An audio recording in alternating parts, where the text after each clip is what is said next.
Bueno, agradezco yo también el poder estar aquí y contárselo, ¿no? Porque para mí es una satisfacción, la verdad. Y agradezco la presencia de todos ustedes, como les he dicho antes, porque venir en una tarde tan sumamente fría y granizada sin ser verano, pues también es costoso, ¿no? Ya les he anunciado previamente que se trata de Wisława Szymborska. Se la conoce como la poeta de la memoria, la belleza y la condición humana. Recuérdenlo, memoria, belleza y condición humana. Antes de hablar de Wisława, que es la poeta de la magia íntima, tengo que ponerles en antecedentes. Sabemos que es polaca. Polonia es un país que está justo al este de Europa. Limita con Eslovaquia, Ucrania, Bielorrusia, Lituania, Rusia, Alemania, República Checa. Pero en el 1914, cuando estalla la Primera Guerra Mundial, Polonia estaba dividida en 4 partes.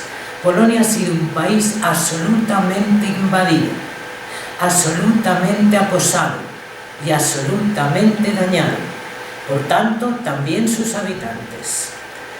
En la Primera Guerra Mundial, en el 14, estaba dividida entre Austria, Hungría, que era el Imperio Austrohúngaro, Rusia y Alemania. En el 1918, que es cuando termina la Primera Guerra Mundial, se declara la República Polaca, que es la invasión alemana, el estado del control del Reich alemán, económico, político, social, del Reich alemán. En el 1939, la Segunda Guerra Mundial.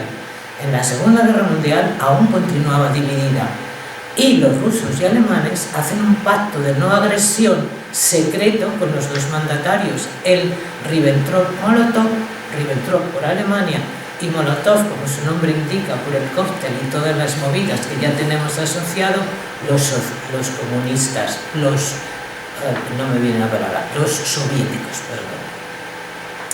Alemania se apropia de la parte oeste de Polonia y de Lituania, y la Unión Soviética se ocupa Polonia Oriental, los países bálticos y una parte de Finlandia.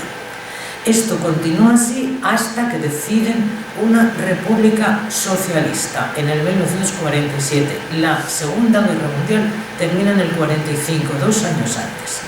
En el 47 ya están ajustando la introducción de los países que van a formar parte del Pacto de Varsovia. Polonia se presta a formar parte del Pacto de Varsovia y entra ahí. Esto del Pacto de Varsovia, como bien saben ustedes, termina en 1989, que coincide con la elección de Gorbachov, y hay una amplitud porque descubren todo lo que se había estado gestando en secreto al margen de los pueblos y de los países. Entonces, dura hasta el 52, porque en el 53 recuerden que muere Stalin.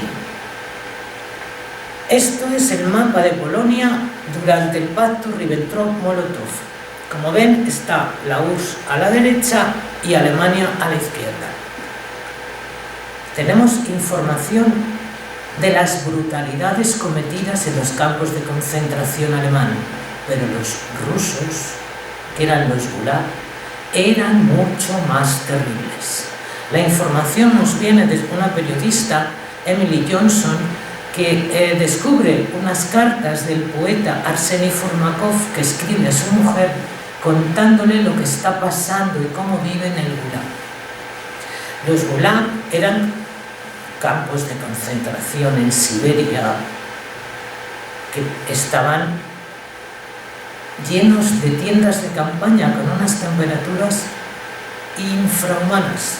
El trato era infrahumano y el frío, como pueden comprender, se morían la mayor parte de los prisioneros. En principio fue solo para prisioneros políticos, pero después todos los que no compartían la ideología soviética o les venía en gana a los mandos intermedios, les mandaban algo más pertinente. Aquí está lo escrito, que inicialmente era detención de prisioneros, pero luego se amplió a todo tipo de delitos. Tengo que hablar, esto hasta ahora serían las consideraciones sociales de Polonia, para que ustedes sean conscientes de las vivencias que ha tenido esta señora a lo largo de su vida y las adaptaciones que ha tenido el pueblo polaco debido a las invasiones de los vecinos. Luego también hay unas consideraciones personales. Nosotros nacemos en una familia. La familia es una célula que nos incorpora valores, reglas y costumbres. La familia se ve afectada por los aspectos externos y por el medio ambiente, y a medida que van cambiando esos aspectos, ella también tiene que modificarlos. No solamente se ve afectada por eso, su grupo social también influye, y a la hora de interaccionar con grupos relacionados y próximos también se ve afectada por la imagen que quiere dar ante esos sectores. Entonces, imagínense en qué momentos de incertidumbre vive esta señora, ¿no? El ser humano va creciendo ahí y no le queda otra que aceptar lo que hay. Y bueno, tenemos referencia de lo que hemos vivido nosotros. Yo no lo viví, pero hay personas aquí como usted, Isabel, ¿no? Ya me saben, que tiene mucha más información que yo porque estuvo más próxima a la Guerra Civil Española. Entonces, en la Guerra Civil Española había que nadar y guardar la ropa. Y esto mucho más atroz.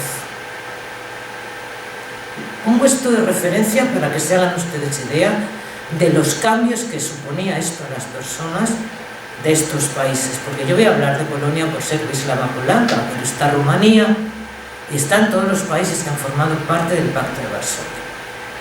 Y digo aquí, si geografía es destino, el de Polonia, país mártir, país trágico si los hay, está marcado por las invasiones, como acabo de expresar. La mutilaron, le hicieron pagar un precio atroz y obligaron a sus ciudades a cambiar de identidad cada vez que las ocupaban, tanto unos como otros, incluso de nombres. Los que más afectaron a estos cambios fueron los rusos y los alemanes.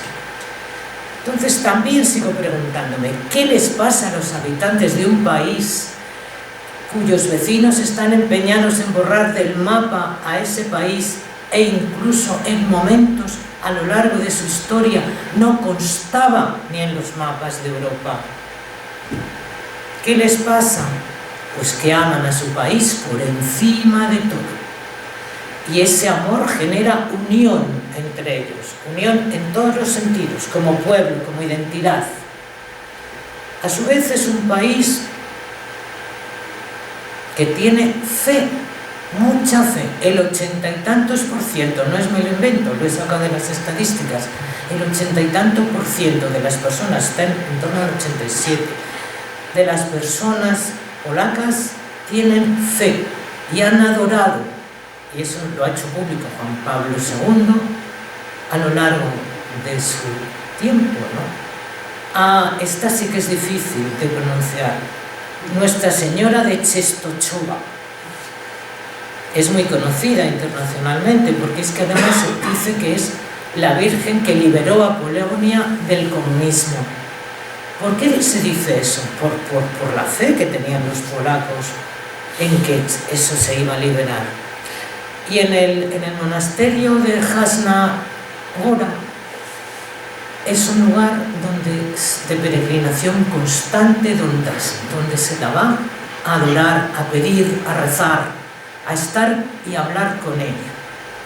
Yo tuve la fortuna de ir a Polonia en el viaje que hizo Juan Pablo II, y eso era impresionante, pero impresionante, ¿eh? Solo lo he visto en 2 lugares, en Málaga y en el monasterio de Jasna Góra.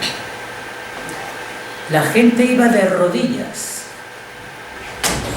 hacia adentro, impresionante, igual que en las procesiones de Málaga. Dentro del monasterio hay una placa conmemorando al sindicato Solidaridad, que más adelante tengo que hablar necesariamente de ello. Esto es un poco las condiciones sociopersonales en las que ha crecido Wisława. Wisława nace en la actual Kornik, que es un pueblo que está al suroeste de Polonia. el día 2 de julio del 23, cerca de Poznan, que eso existe ahora. Antes no existía la actual localidad donde ella nació, porque ella nació en Prowen, que no existe, es Kornik. Su padre era funcionario, pero un funcionario peculiar, porque trabajaba en las órdenes del conde Vladislav Zamonsky, que era dueño de todo, era un terrateniente, magnate y propietario de la misma ciudad en que nació. Cuando el conde muere, él muere en 1924, al año de haber nacido Wisława, la familia se traslada a Torun. Este era el castillo de Kornik, donde vivió un año Wisława, un sitio de ensueño, un sitio maravilloso. Y después se trasladan a Torun. Es una ciudad a las orillas del Vístula, que es un río que cruza Polonia de norte a sur.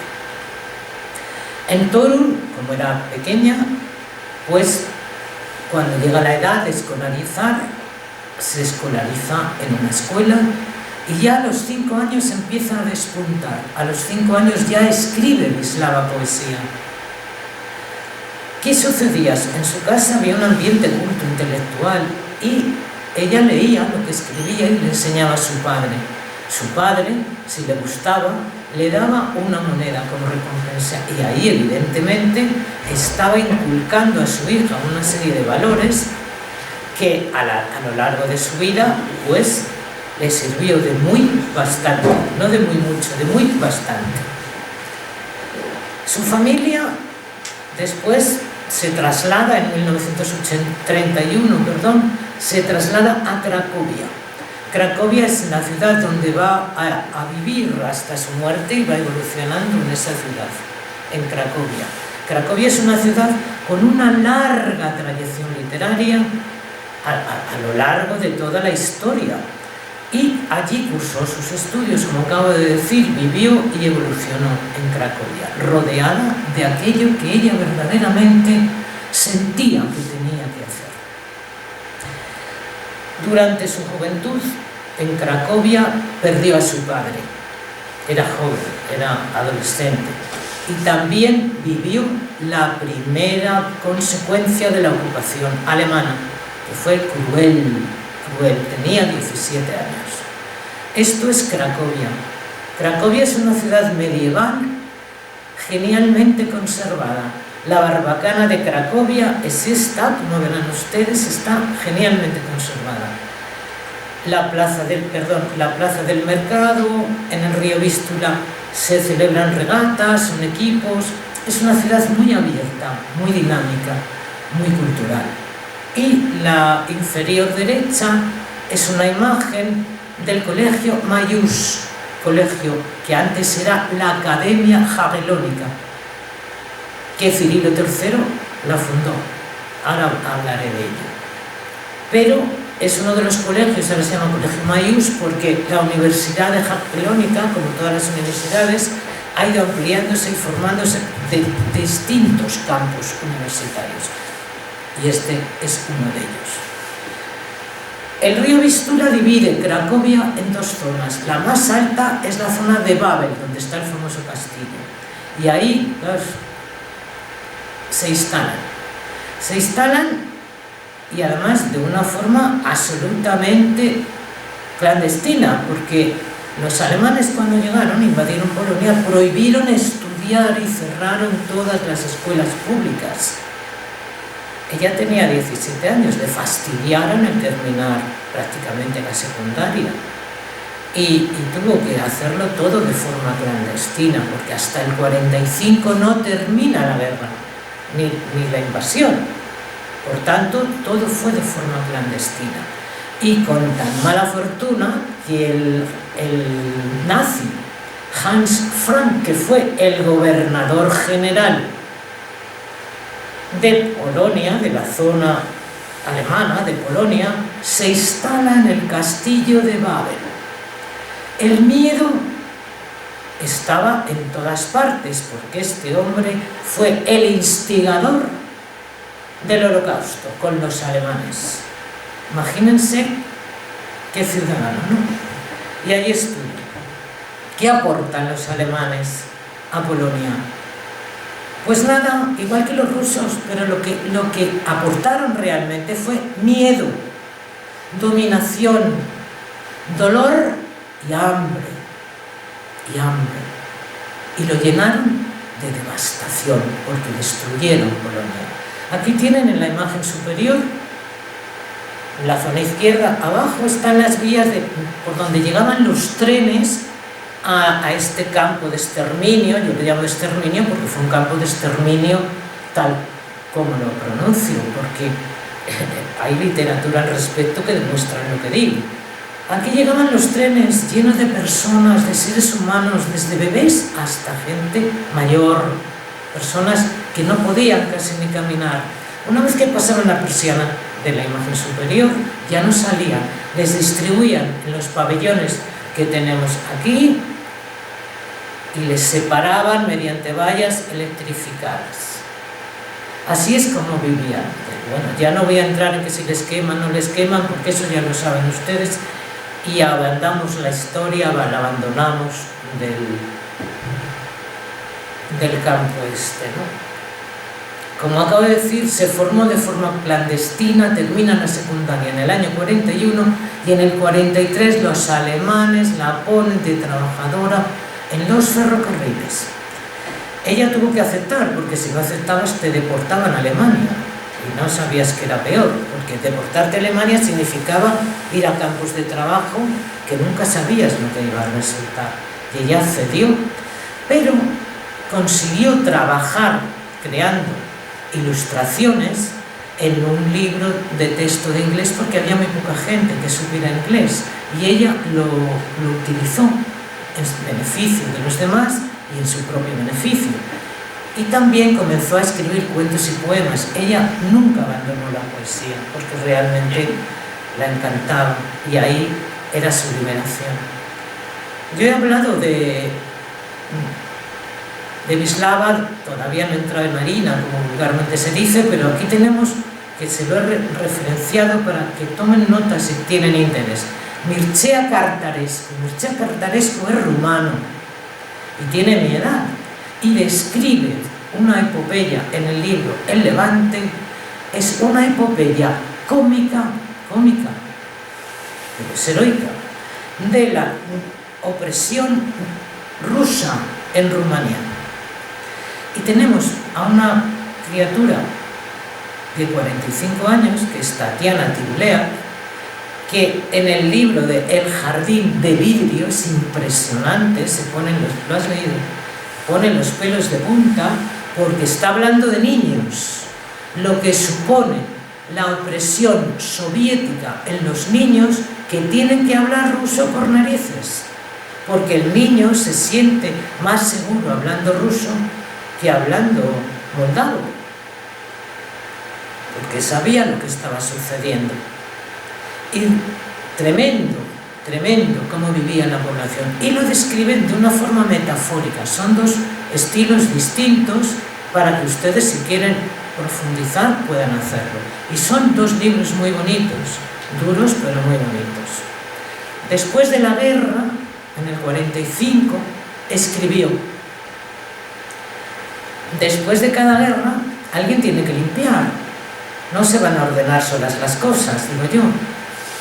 Alguien debe echar los escombros a la cuneta para que puedan pasar los carros llenos de cadáveres.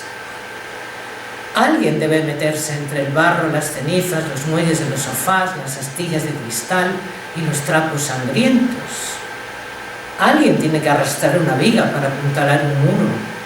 Alguien ha de poner un vidrio en la ventana y la puerta en sus goznes. Eso tiene poco de fotogénico y requiere años. Todas las cámaras se han ido ya a otra guerra. Es impresionante lo que contiene esta poesía, ¿no? Es impresionante. Bueno, la voy a dejar por si quieren leer algo más, que la he pasado muy rápido. Ella es capaz de expresar la realidad más cruda, porque de alguna manera se separa de la vivencia emocional, pero no por ello es fría, porque lo narra tal cual. Es una visión de una sociedad pesimista y amarga, porque lo que la rodea es devastación. Acaba de terminar una guerra. Todo está lleno de cadáveres y de edificios derruidos y destruidos. Y nos dicen que disponemos de dos recursos importantísimos, que es la lucidez y la ironía, para afrontar las relaciones con el medio, la realidad que nos circunda. Y eso es un recurso importantísimo a la hora de plasmar lo que ella plasma, toda su obra. Es una ironía precisa y a veces tajante la que utiliza.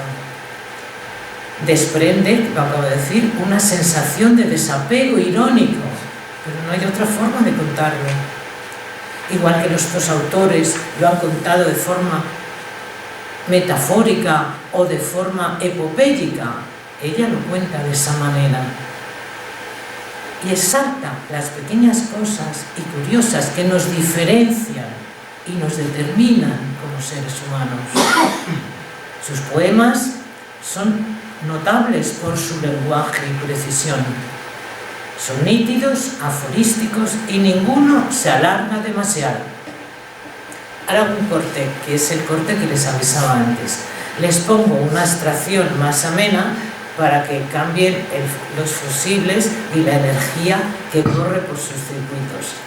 Dice: soy una persona anticuada que cree que leer libros es el pasatiempo más hermoso que la humanidad ha creado. ¿Cómo no va a ser el más hermoso si tú puedes con tu imaginación irte donde quieras, teniendo presente lo que tienes delante? Es natural que sea el pasatiempo más hermoso. Cuando termina la guerra, que termina, ya lo he dicho, en el 45, perdón, se matricula en la Universidad de Jaquelónica, en literatura y en sociología, sin olvidar la poesía. La Universidad de Jaquelónica es la más antigua porque ya les he comunicado antes que la funda Casimiro III el Grande en el 1364. En ella estudió Copérnico, el famoso astrónomo y astrólogo, entre los años 1491 y 1495. Ahora Colegio Mayús, en la Universidad de Jaquelónica, ahora Colegio Mayús, están instrumentos y herramientas del siglo XV relacionados con la astronomía y la astrología. Si quieren ustedes investigar un poco estos temas, el país que inició las investigaciones en astronomía y en astrología fue Uzbekistán. Está ubicado en Asia Central y tenemos como representante a Al-Biruni, que además hay un astrolabio árabe del 1054 allí mismo. Es algo impresionante lo que se pueden encontrar allí, ¿no? Es gótico y está en un estado maravilloso. ¿Alguien ha estado en Cracovia? Pues es mágica la ciudad, es mágica. Wisława, claro, la tenían absolutamente fichada y tenía que trabajar. No le dio tiempo a terminar sus estudios, lo terminó más tarde, tiene 2 licenciaturas, las terminó más tarde, pero ella trabajaba y compatibilizaba los estudios con el trabajo. Asumió el cargo de secretaria en una revista que era quincenal, pero al tiempo trabajaba como ilustradora de la revista y continuó escribiendo poesía. Completó los estudios cuando tuvo posibilidad económica de poderlos realizar y una vez que los terminó se consagró directamente a la poesía y ya no paró de escribir. Estaba escribiendo una poesía el día de su fallecimiento. Se casó a los 25 años con Adam Blode, que era poeta, editor y traductor polaco. Se fueron a vivir a un edificio que se llamaba el edificio de la Casa de los Letrados. se fueron a vivir a un sitio súper frío, pero porque era el desván, más arriba no había ya, porque era lo más barato que les salía, porque saben ustedes que los poetas o los cantautores, las personas creativas ganan poco porque no venden mucho. La pareja desarrolló muchos trabajos literarios y fueron muy felices porque se reunían con amigos de su propia profesión y a pesar del frío se calentaban porque en Polonia hay aguardiente de patata, de cáscara de patata. Y eso calienta, no hay leña, porque estamos en unos momentos muy difíciles, pero hay aguardiente de patata y hay alegría, hay esperanza. Antes he dicho que el 87% de los polacos tienen fe, pero el resto tienen esperanza. Palabra que no he dicho hasta ahora.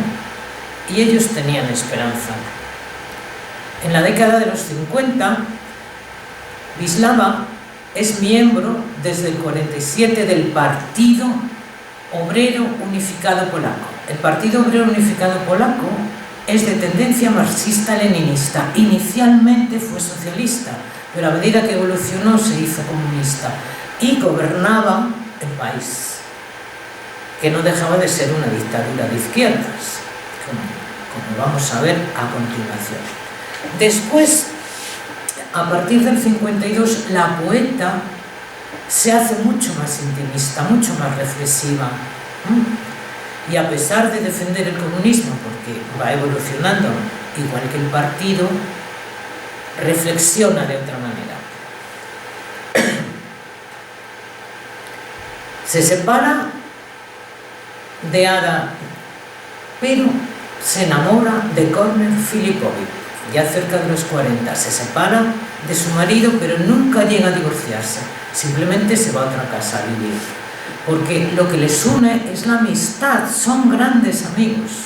No grandes amantes, sino grandes amigos. Y cerca de los 40 se enamora plenamente de Kornél Filipovich y sí, es su pareja sentimental hasta la muerte. Y Kornél Filipovich es escritor, poeta y guionista polaco. Forman un tándem especial y muy creativo. Y escribe: las personas que nunca encuentran el amor verdadero sigan diciendo que no existe tal cosa, su fe les facilitará vivir y morir. Ella creía en el amor verdadero, yo también. Ya les he dicho antes que me he enamorado de Wisława, pero es que tenemos muchas cosas en común.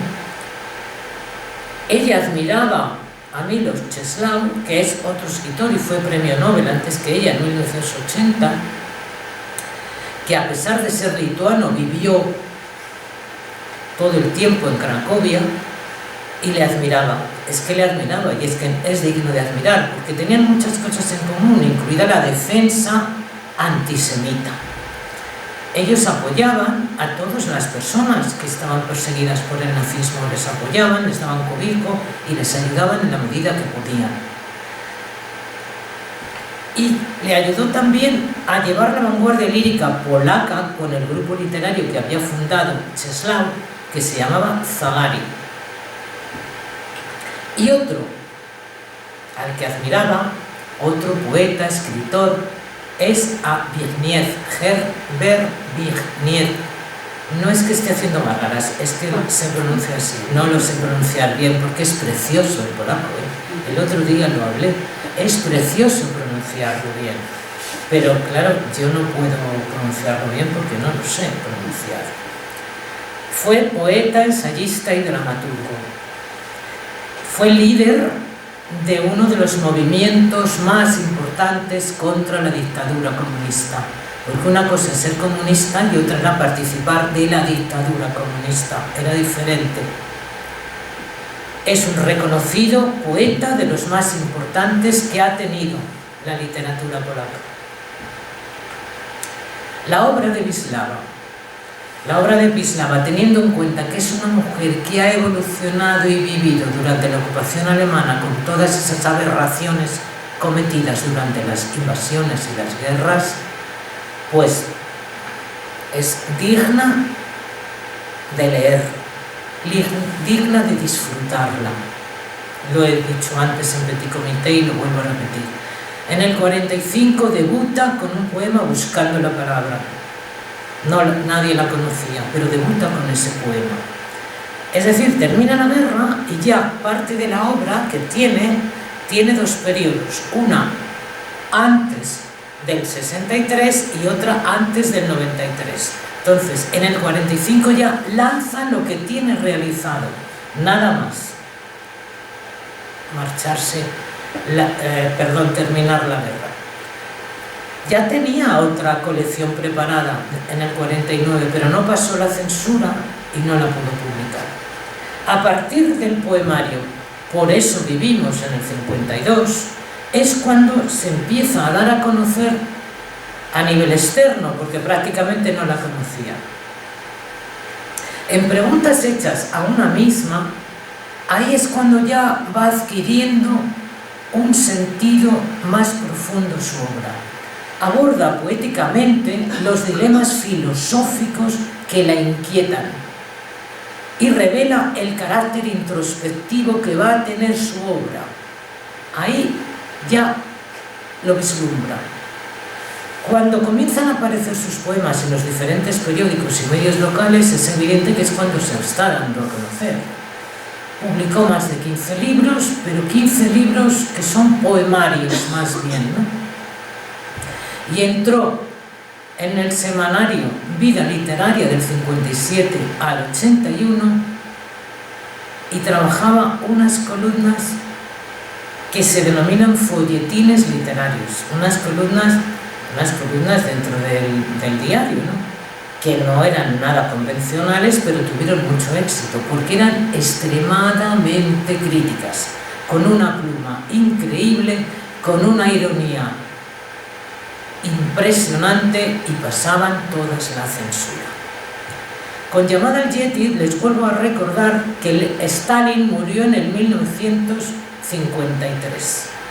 Con Llamada al Yeti del 57, ahí rompe con todo lo relacionado con el comunismo y con la sociedad comunista oficial y rechaza la imposición soviética y del adoctrinamiento stalinista, porque llega a comparar a Stalin con un abominable muñeco de nieve. Eso, por favor, léanlo, porque es espectacular.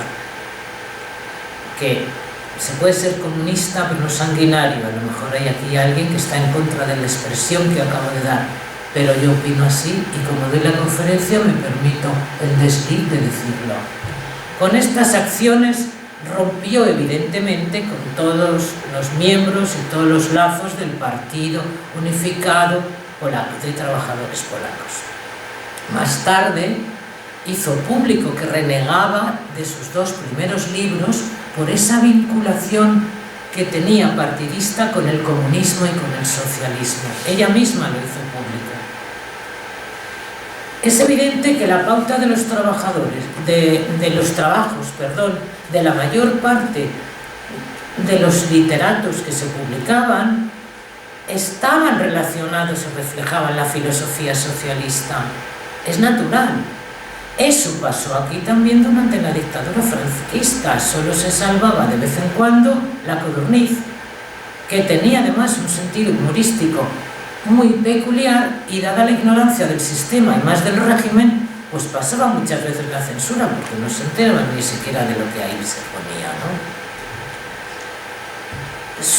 Su crítica siempre la basa de una forma ética y filosófica, con esas pinceladas suyas de humor.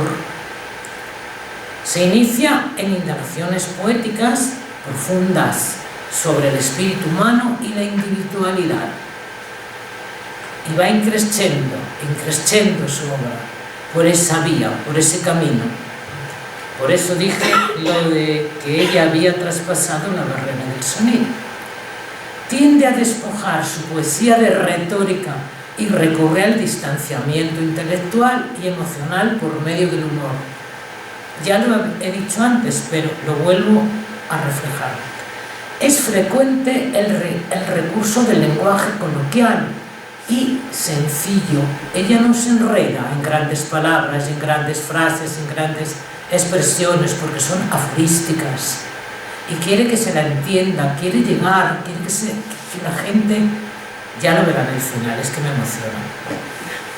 Versos breves y estructuras clásicas, estrofas, estructuras clásicas, que son los pareados, las cuartetas, lo clásico y lo más sencillo. Es una poeta, ensayista, crítica, traductora del francés y se dedicó a ilustrar y a editar. Ya lo he dicho a lo largo del acopio de la información que les estoy dando, pero esto es un reflejo concreto de varios puntos de su obra. En la década de los 80 adquiere gran reconocimiento internacional porque está publicando en una revista parisina que se llama Cultura, con K de kilo, y bajo un seudónimo que no es Wisława, por eso no se la identificaba mucho, hasta que empiezan a decir que es ella, porque ella tampoco quería correr riesgos en su país, entonces publicaba con este seudónimo, que esto es mucho más difícil, Nieves. Se llamaba Estancikova. Lo he dicho así, pero no es eso. En 1995 fue reconocida por la Universidad de Poznań, que estaba donde nació, como doctora honoraria de letras por esa universidad. No voy a decir nombre, lo tienen ustedes escrito aquí por si me traba la lengua.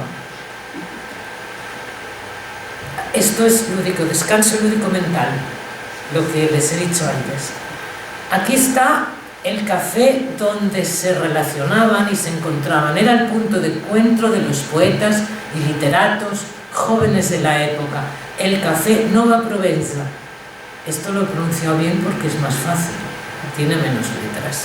Aquí se reunían a celebrar, a tomar sus vinos, sus charlas y a celebrar los éxitos literarios. Y a la derecha tienen sus obras de madurez. Yo no lo pongo ese nombre, lo ponen las personas que han hecho la selección y las han calificado como obras de madurez, que son esta taxonomía que acabo de escribir. Las tienen ahí, no las voy a leer porque están ahí. Antes he hablado de Lech Walesa. ¿Recuerdan ustedes las revueltas de Gdansk, de la zona portuaria de los astilleros de Gdansk? Bueno, pues Lech Walesa fue uno de los líderes, junto con otro, que ese nombre sí que es impronunciable, por eso ni le he escrito, porque soy incapaz de pronunciarle, que llegó a primer ministro polaco. Sucedieron en 1980. Y en 1983 se forma el sindicato, el primer sindicato libre en el bloque del Este, que se denomina Solidaridad. Eso fue un hándicap. Eso fue un hándicap, porque no se esperaba al bloque del Este que esto sucediera, porque fue un levantamiento y unas revueltas absolutamente majestuosas. Y de ahí no se movieron. Lech Walesa en 1983, junto con Wisława Szymborska, reciben los dos el Premio Nobel de la Paz, porque Wisława, de otra manera, con su pluma, estaba escribiendo y comunicando al mundo todo lo que estaba pasando en Polonia y a los polacos. Y se valora en Europa. Bueno, esto es muy bonito, a mí me encanta. Hay mensajes en los adoquines, en las calzadas, en Cracovia, y brillan.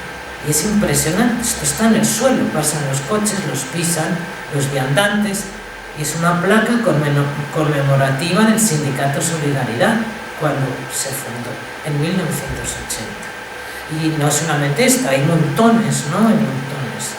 Están las bicéfalas por allí, hay montones de información en el suelo.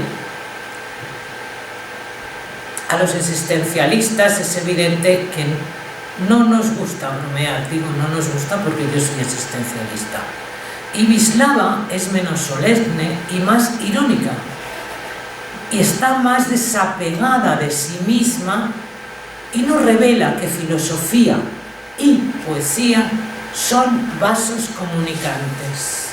Filosofía es el arte de pensar y poesía es el arte de intuir. Estos conceptos los desarrolla en el discurso cuando recibe el Nobel.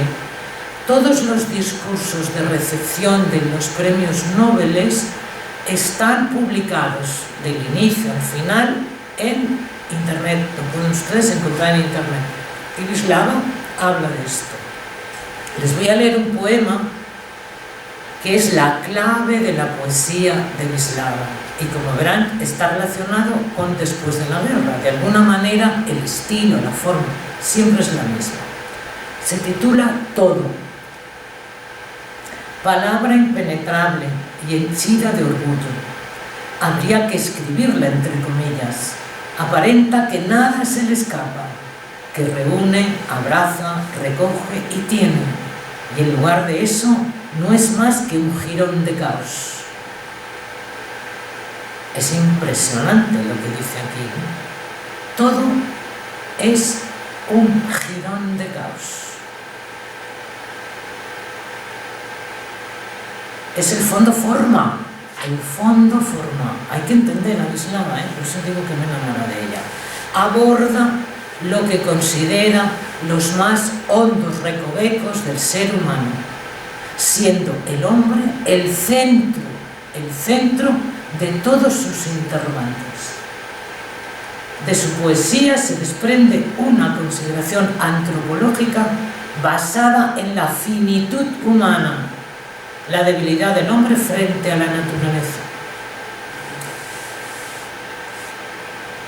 Bueno, aquí hay gente más joven y a lo mejor no lo conocen, pero en los 80 se puso de moda un libro que se llamaba Las potencias de 10. ¿Les suena alguno? Pues es añadir 42 veces, a 10 le añades 1 y aparece 100 y así sucesivamente 42 veces. Son medidas.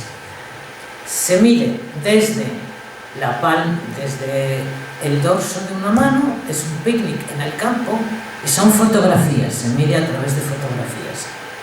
Y van aumentando 10, 10, 10, 10 hasta el infinito. Va desde lo más ínfimo del interior del cuerpo humano hasta un protón de una molécula de hidrógeno de la galaxia Pitufina. No, pero es igual, lo de arriba es abajo. Queda ahí de alguna manera demostrado científicamente a través de esas imágenes, las potencias de 10, que luego se hizo una película. Y nos dice: conocer nuestra esencia es conocer también algo del universo. Por eso el poema nos conecta con el Dios que cada uno somos. Lo que somos en lo más profundo solo se nombra mediante la palabra que el poeta atrapa. Esto es bellísimo y además es muy, muy profundo. Muy profundo. Llega aquí a través de un análisis muy exhaustivo del funcionamiento íntimo del ser humano. A pesar de la brevedad de su obra, he dicho antes que tiene dos periodos, hasta 1957 y hasta 1993, pues es una de las voces más intensas, ya lo he dicho, y claras de la literatura universal contemporánea. Obtuvo numerosos premios y reconocimientos, optó al premio Goethe, al Herder, al Pen Club, y sorprendida recibió el Nobel, porque ella no sabía la repercusión que estaba teniendo fuera. En 1996, el 3 de octubre, recibió el Nobel. Y Tenía 73 años, pero ¿por qué se lo dieron? Se lo dieron por la precisión irónica con la que ha iluminado fragmentos de la realidad humana en su contexto histórico e ideológico. Ese contexto histórico e ideológico afectaba a toda Europa. Era determinante lo que estaba sucediendo en Europa. ¿Y cómo iba a repercutir eso en los ciudadanos de Europa?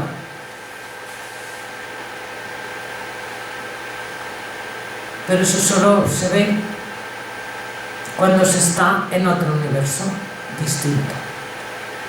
En el discurso de recepción ante Gustavo de Suecia repitió lo que les he dicho antes, lo amplió un poco más, ¿no?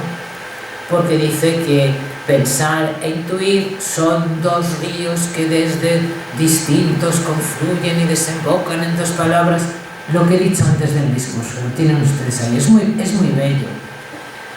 Y nos dice dos cosas maravillosas. Descubre que los ritmos poéticos son los mismos que los latidos de su corazón. Esto es bellísimo. Tú, cuando escribes por un impulso. Y ese impulso está relacionado con tu funcionamiento interno. Pero llegar a la abstracción de decir son los mismos que los latidos de mi corazón, ahí está metiendo muchísimo sentimiento, porque la euforia está ahí, la ira está ahí, el amor está ahí. Y lo dice de esa manera, es impresionante.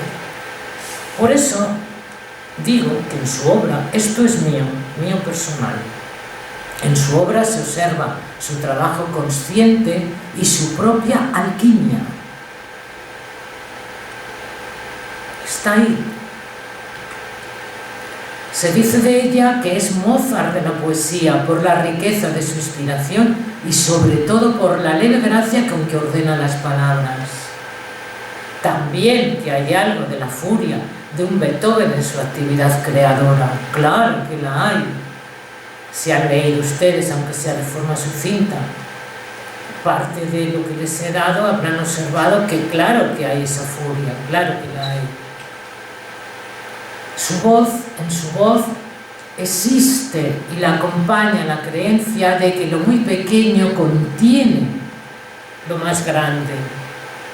Así el individuo es más grande que la humanidad. ¿Por qué? Pues porque la humanidad es una abstracción y el individuo es tangible. Entonces, nos está diciendo que es más grande el individuo que la humanidad. Cada uno que piense lo que quiera. Esta reivindicación del individuo nos hace ver al hombre de una manera que no solo es el inventor de la guerra, sino es el creador de la belleza. Porque tiene, como dirían el yin y el yang, tiene las dos caras de Hanukkah, el yin y el yang, el inventor de la guerra y el creador de la belleza, porque el hombre es poliédrico. Con su modestia y sencillez da luz a la esencia del mundo, da luz, y nos lo está diciendo desde el inicio. Al principio de mi vida creativa amaba la humanidad. Quería hacer algo bueno para la humanidad. Pronto entendí que no es posible salvar a la humanidad, porque la humanidad la conforman muchos hombres, y humanidad es una abstracción. Fue una escritora discreta, tímida, retraída, que vivió alejada de las organizaciones y organismos institucionales, de los congresos de escritores y poetas de Polonia. Y Joseph Brodsky, un poeta ruso-estadounidense que tiene doble nacionalidad, el otro día lo hablaba con Margarita, hablando de la forma de hablar los polacos y los rusos, dice que escuchar la poesía eslava es adentrarse en una cantata catedralicia, una imploración, un lamento que proviene del principio de los tiempos. Y pueden hacer una prueba. Entran en Google, buscan un poema de Wisława, vendrá en español porque están ustedes entrando de España, hacen la traducción o piden que sea en versión original y le dan a que lo diga con sonido el ordenador. Trasciendes, es que solo con escuchar eso trasciendes. Yo voy a intentar ahora, en español y con mi voz, poner cierto énfasis para transportarles a ustedes a otro pequeño, aunque sea una motita de otro universo, porque el mundo de Wisława gira en el instante poético, porque la vida son pequeños instantes y la atención son instantes y el alma son instantes. Y nos dice: alma se tiene a veces, nadie la posee sin pausa y para siempre. Día tras día, año tras año, pueden transcurrir sin ella. A veces solo en el arrobo y los miedos de la infancia anida por más tiempo. A veces nada más en el asombro de haber envejecido. ¡Cuánta verdad hay, Porque si para evolucionar, conocernos, tenemos que ser conscientes y darnos cuenta, no estamos siempre en atención plena. Y nos está hablando de esa atención plena. Por eso digo que Wisława ha traspasado la barrera del sonido. No me canso de decirlo. Fíjense qué cosas más sencillas. Yo creo que la tienen ahí, ¿no? Las 3 palabras más extrañas. Es la primera. Cuando pronuncio la palabra futuro, la primera sílaba pertenece ya al pasado. Cuando pronuncio la palabra silencio, lo destruyo. Cuando pronuncio la palabra nada, creo algo que no cabe en ninguna no existencia. Y así es. Dice que su creencia es fuerte, ciega y sin fundamento. Ante la desazón, el amor. Que no se enoje la felicidad por considerarla mía. Ante la conformidad, el reto. La vida, por larga que sea, siempre será corta. Ante la tortura y la barbarie, la inteligencia. No hay mayor lujuria que el pensar. Todo reside aquí. Y podemos darle más color o menos color según lo que damos, en tecnicolor o en blanco y negro. Dime cómo piensas y te diré qué padece, decimos en mi carrera. Cuando llegaban, yo dejé la consulta porque me aburría de escuchar películas en blanco y negro y era dificilísimo trasladarles en tecnicolor. Y eso que les decía, imagínese que tiene usted un mando del televisor en la mano, dele al botón de más, dele al de menos. Y ni por esas le cambiaba el canal, ni por esas era capaz de cambiar el color.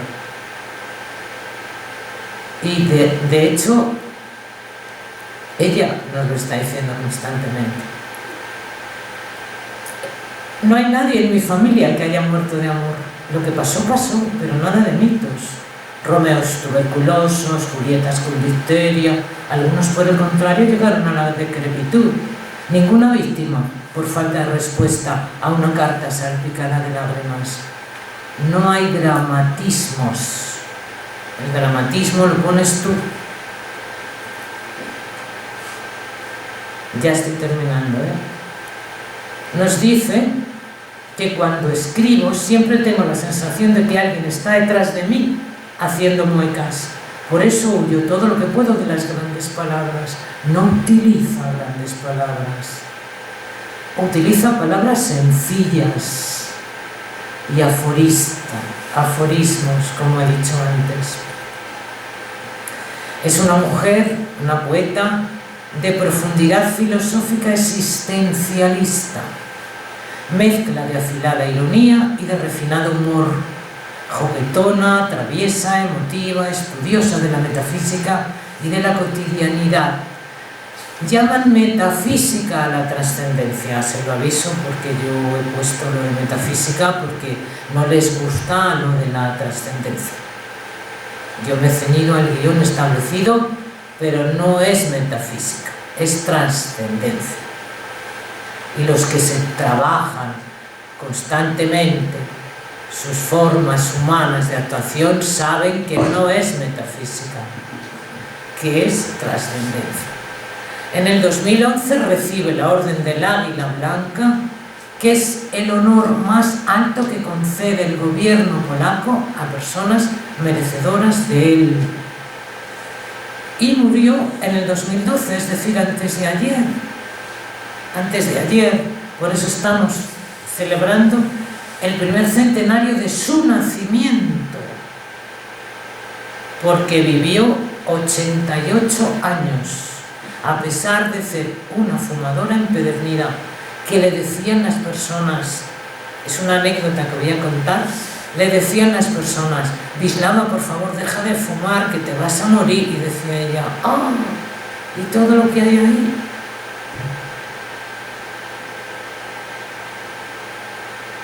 Había vivido rodeada de cadáveres.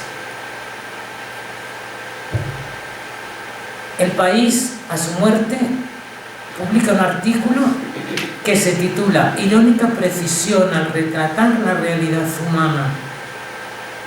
Está también en Google, lo pueden buscar.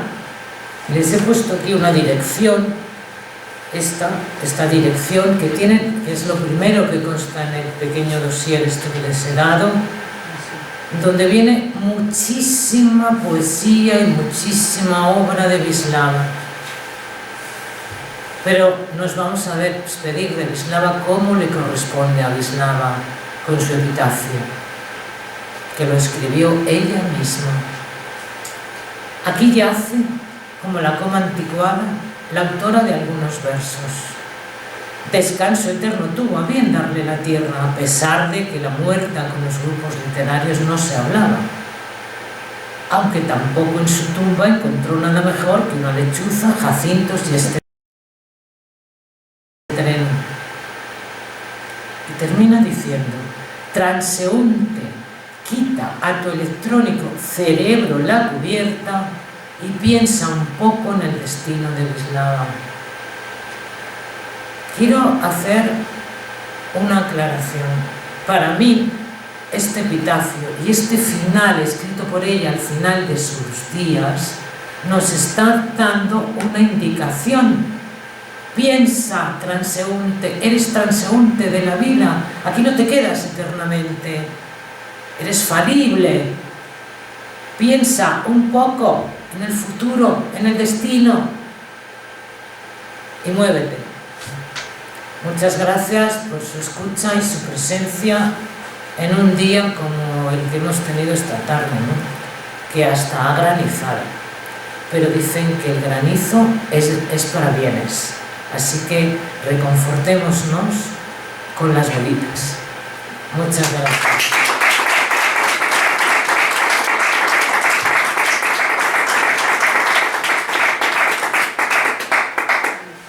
Si quieren preguntar algo, decir algo, pues aquí estoy abierta a mi presencia para ustedes.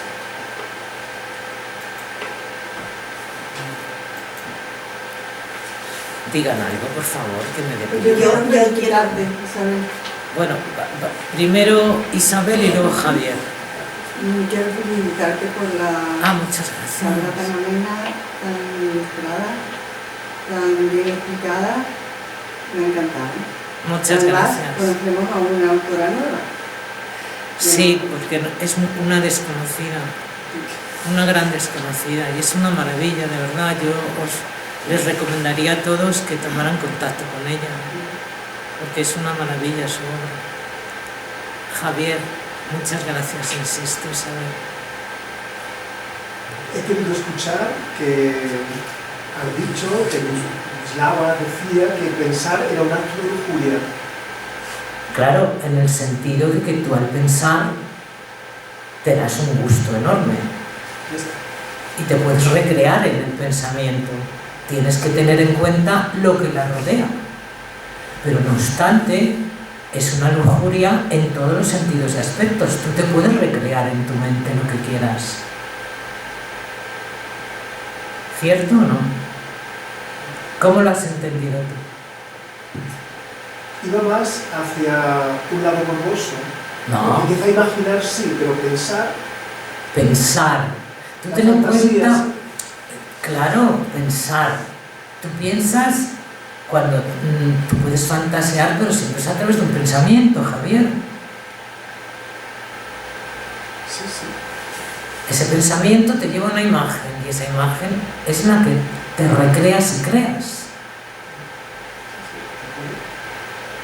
Pero, dime. No, hablando de eso, que sí, pero también tiene un peligro, porque también se puede pecar con el pensamiento, es decir, Claro. que todo tiene un doble, tú lo puedes leer, tiene una lectura importante.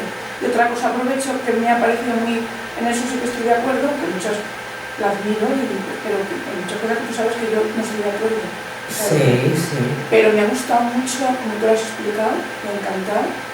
Eres una persona muy culta y lo sabes expresar muy bien. Gracias. Y me gusta porque no la conocía, pero una cosa que me ha resultado también para mí muy importante, muy trascendente, la trascendencia.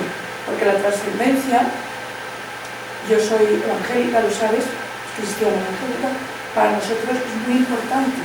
Espiritualmente se centra en la trascendencia. Lo trascendente, yo en eso estoy de acuerdo. Claro, es que somos transeúntes. Y por aquí pasamos. Somos efímeros. Claro. Entonces la trascendencia para mí es muy importante. Es la base de la existencia, la trascendencia. Y ser valientes. Entonces, ser valientes es eso de vive, tira para adelante de una manera expresado con sus palabras. En eso también estoy de acuerdo. Es lo que hace al ser humano. Y veo muy interesante lo de hablar. Ascender. Y te está hablando una mujer que ha vivido una ocupación alemana, muerta de miedo, que empieza a ser ella un poco ella misma, sin llegar a serlo, porque es ella misma casi al final de sus días, que es cuando escribe libremente, porque siempre ha escrito en función del régimen en el que vivía, y al que está eternamente agradecida porque le han dado una casa. Ella vivía en una casa de protección oficial del régimen, ¿sabes? Ahí se ve la fe también, que como la bueno, vemos nosotros. Es que yo lo he explicado muy bien. Y agradecimiento. Hay personas que son de fe y otras de esperanza. Efectivamente. Entonces, tú lo puedes calificar como quieras, pero abre el abanico un poco. Sí. Fe y esperanza. Para mí sería la fe y lo que te digo. Entonces, hay que tener en cuenta quién lo dice, cómo lo dice y cuándo lo dice, porque por eso he explicado al inicio las consideraciones socioculturales y familiares, para que se dé una ubicación del personaje. Porque ella nace en un régimen social completamente distinto al que le viene después. Su gran pérdida social la tiene a los 17 años, que se queda huérfana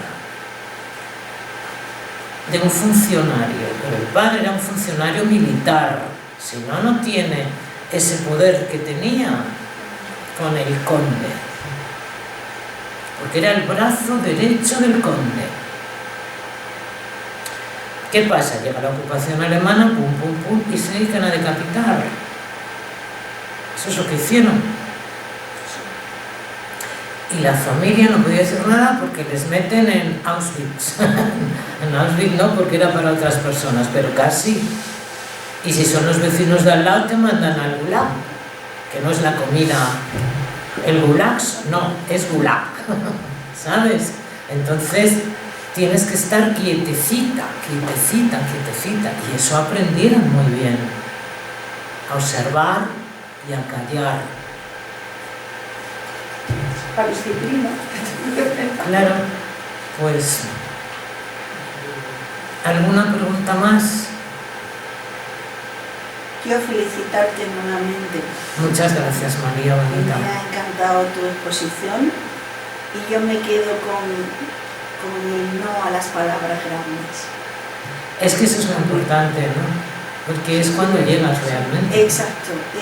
Esa vocación suya tan universal de llegar a todo el mundo es lo que más le admiro.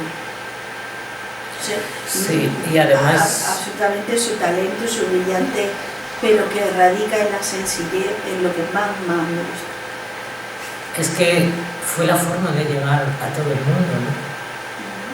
La sencillez, ¿no? Plasmar una realidad tan cruda, tan dura, con tanta carga de devastación, con esa sencillez, y eso se extrapoló por toda Europa. Y exactamente contaba todo, pero sin grandilocuencia. Y además, efectivamente, con palabras claras, palabras próximas, palabras llanas, palabras que todo el mundo podía entender, claro. es que ese era su objetivo, ¿no? Ese es su gran talento. Sí, para sí, mí, sí, la universalidad que alcanza sí. en su comunicación. Sí.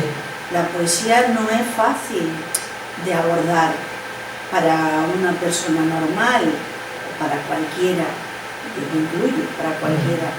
No es una narrativa, no, que puede hacerla a muchos niveles. La poesía igual la puede hacer a muchos niveles, pero de una inteligencia y brillantez acompañada de una sencillez universal para descubrirse. Ese es el premio Nobel. Claro.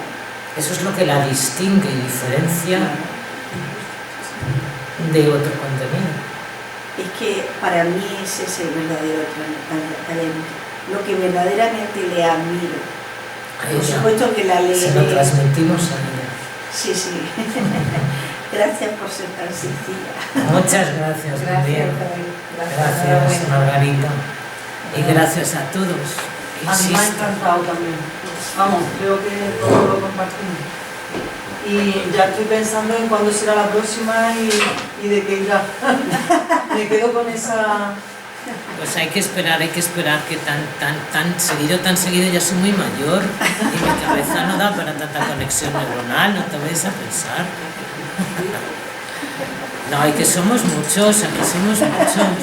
Sí, porque voy a dar Isabel, aunque yo le pegué una. Pero no me importa tener otras una satisfacción. Muchísimas gracias. Y si sigue así, llenarás las paredes de tu casa. Uy, no, que las guardo. Empapelar.